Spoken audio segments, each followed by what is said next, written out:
Hi, I'm Telly Mahoney, and welcome back to the Good Room. Today, we're thinking about the design of visitor centers with Mark Warner, a design director that worked on the Fort Stanwix Visitor Center and the Andalusia Interpretive Center, where Flannery O'Connor lived and worked on many of her famous short stories. Joining Mark is Cara Soh, a senior project manager that specializes in historic preservation and modernization. So, Kara and Mark, before we jump into the conversation today, I was thinking that we could provide some context for what a visitor center is and how this space has evolved in recent years. These visitor centers are strategically located, obviously for convenience on arrival, but they're also positioned in a way that they have to be neighboring to a cultural resource in some cases, and others they're just standalone. They're their own element. And so careful citing the sequence of how someone arrives by car, a bus, bike, walking, entering a visitor center, interpretive center, and then that next step. So whether or not it's an individual journey, group journey, proctored journey throughout the site, that is all staged around the visitor center experience. When I was growing up, I think usually thought of visitor centers as sort of like this basic needs. It's a place to get a guide to the space, to the place. It's a place where you use the restrooms. It's maybe a souvenir. But these days, I think it's evolved even to more of an experience, educational experience. It's engaging and interactive. It's more than just an exhibit space or a restroom or like comfort space. It's multifunctional. It can house offices, a headquarters. It's educational. And so they have classrooms or auditoriums. It's kind of expanded in terms of program, but it's also a place to tell a story about the place and about the community, about the landscape or the history. So it's a narrative. It's always capturing that narrative. And I think that narrative is always evolving. What's different now about the information somebody can gather while they're there is the evolution of digital media. So everything was fixed and printed at one point, and then dioramas, maybe other things. Then it moved into video, where there was a continuous loop video, maybe of a story or a narrative on the site. Now it's more immersion interactive. So I can now interact with a media device on site, choosing the pathway of information that's interesting, of interest.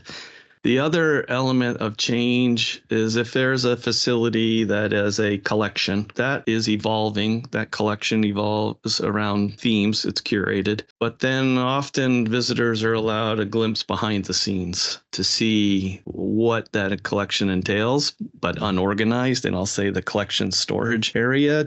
How do you accommodate the needs of what an archive space needs and to keep those documents safe, but also to allow people to view it?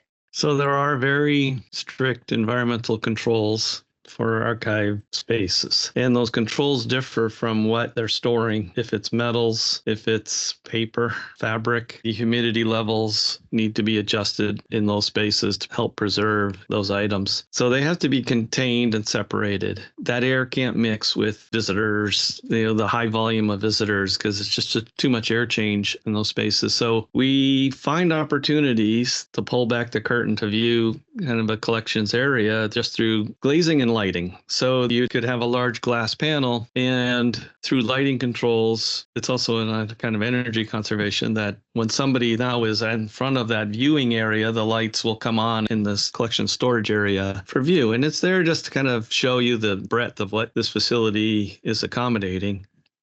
And I want to pick up on that lighting. It plays a crucial role because not only is it part of the visual experience, but it's part of the curator archival measures. So you want to be able to highlight it, but at the same time, you're protecting objects.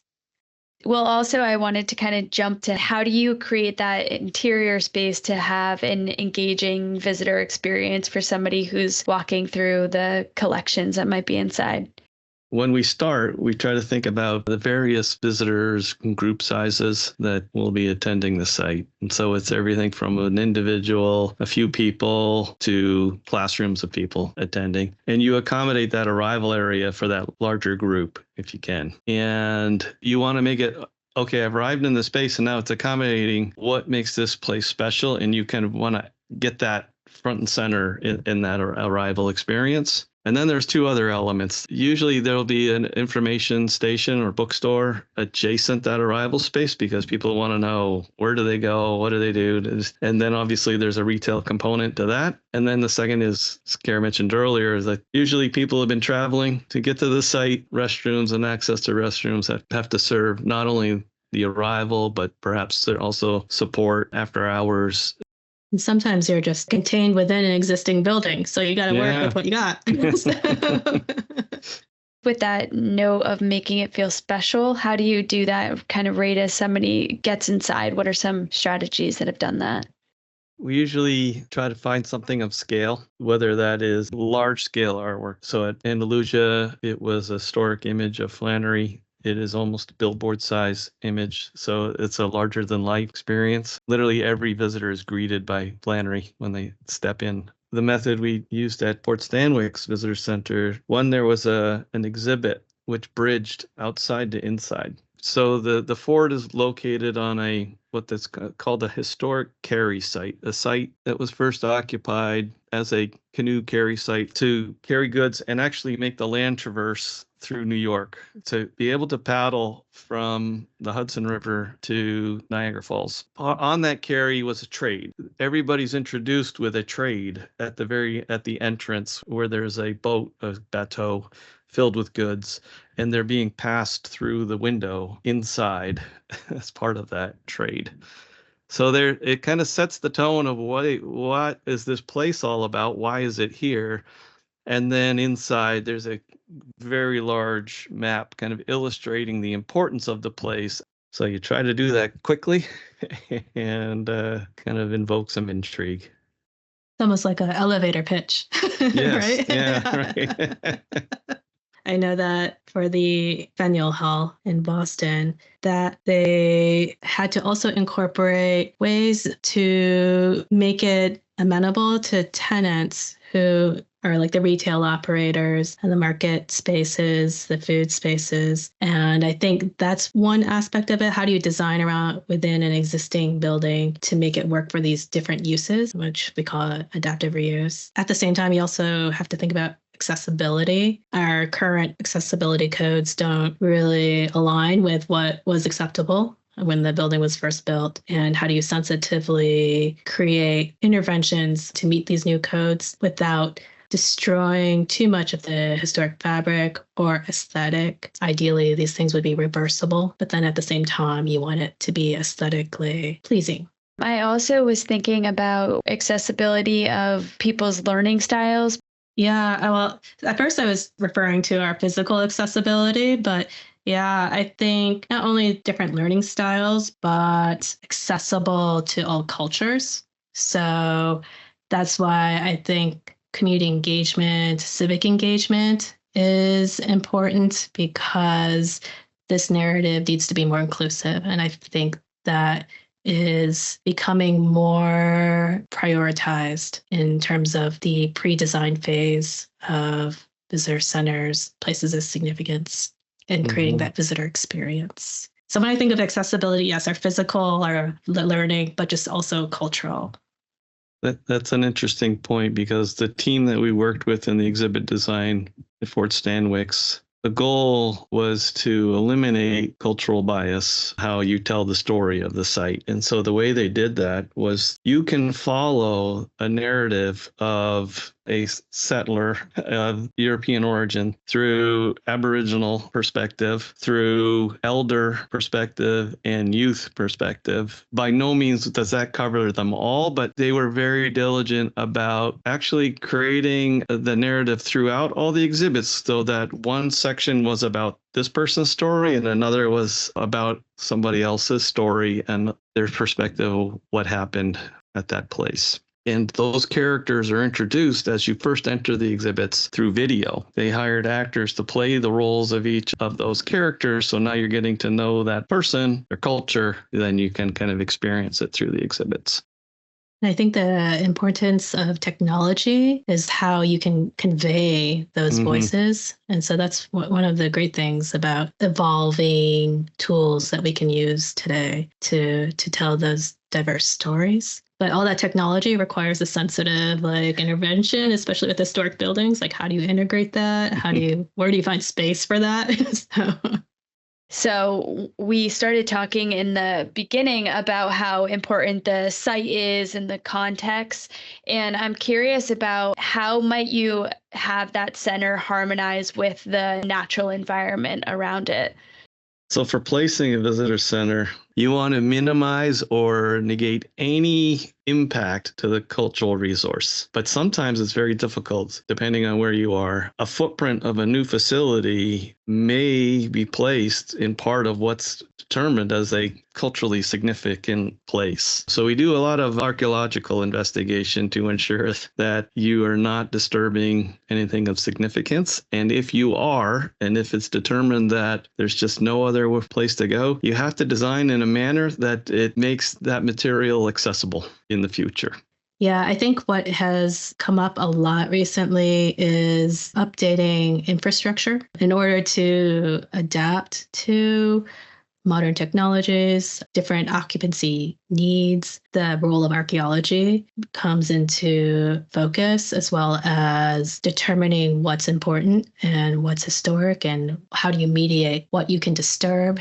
At the Charleston Navy Yard, they are coming across 100 years of underground pipes and conduits have been laid down. And, it's owned by multiple municipality and organizations and that federal, state. So they're making sense of what's underground, how to appropriately deal with weather and mitigate some of the flooding that's happening, as well as being preventative for future weather concerns, climate concerns. So all of that just contributes to the visitor experience, not only site-wise, but visitor center-wise. Like, all that site is serving the building. How do you make those types of decisions you mentioned determining what is historic and what to maintain? How do you make those decisions? Well, I've always thought that what was most important is also kind of subjective, but there are guidelines, right? There's Secretary of Interior standards that helps us discuss, create, negotiate what are these features, historic features that need to be maintained, what approach you're taking. And that helps us organize our thoughts. And if we're going through the veins of preservation, we're maintaining the historic fabric. And which historic fabric are we trying to maintain? I think that is partially influenced by discussions that we have with not only our clients, but also the community. And that's another factor that influences what's considered important, because we're also ultimate goal is to tell the story, tell the narrative. That's the most important goal. But at the same time, you don't want to lose the historical features that is contributing to that story. So working around that, trying to make something look seamless, like it was always there, but it still works for us today. That's the most difficult thing. Carrie, you mentioned what is the period of time that you want to kind of fix as that cultural resource. And we experienced, I'll say, a landscape design at Fort Stanwix, whereby there was a fort, but the way it had evolved over time, that there was a large, I'll say, cut grass lawn around the fort. And the fort is also, it's nestled in the ground with berms that kind of project around the perimeter. The landscape team, we said, okay, if we're going to keep going on the theme of we're recreating the fort, well, there wasn't any cut grass on the site. So they defined a plant mix that we would pull up all the grass and replant with native wildflowers and other plantings that would have been predominant back when the fort was built. We did pull off all the sod. Plantings took time to kind of come in, but because when it opened and the plantings weren't necessarily all matured, there was a big pushback saying this looks like a mess. It looks like a wild field, and we said, well, that's the intent. Starts to set the scene of what this looked like when it was a fort. Ultimately, there had to be a compromise of how much had to be cut grass and what could be returned back to, I'll say, native vegetation. There's always a compromise, a lot of negotiation, but it's also feeling out what is important to every stakeholder, each stakeholder, and what works for that group. Because ultimately, the design that we leave in place, that's a reflection on that surrounding community. and people who are invested in it. And then that reflects upon visitors. And so there's a lot of personal investment in it. And it's not just through the eyes of the government or the organization that takes care of the site. Absolutely. Also, while we were talking about the natural landscape and the environment, I was thinking of at Andalusia. I know that's a new site, but I was curious if there's regional factors that might have impacted the overall design of that space.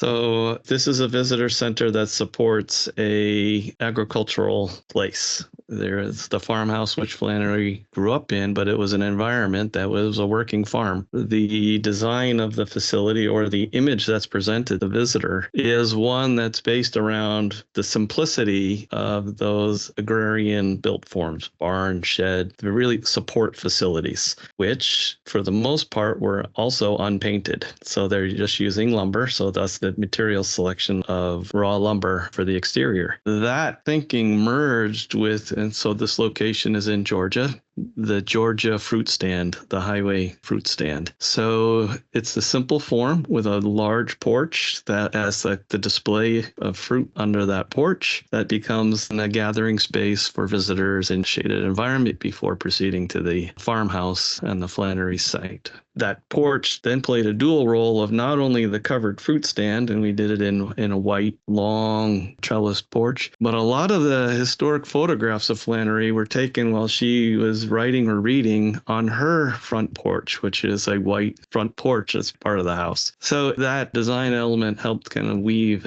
I'll say, from a historic context to the cultural resource of the place. I love that the narrative for that project not only connects to Flannery O'Connor's work and where she wrote, but that it also connects to the regional context through looking like that country stand that's popular. And I think that wraps up our conversation today. And so I wanted to thank you both for joining me today, and thank you to everybody who is listening.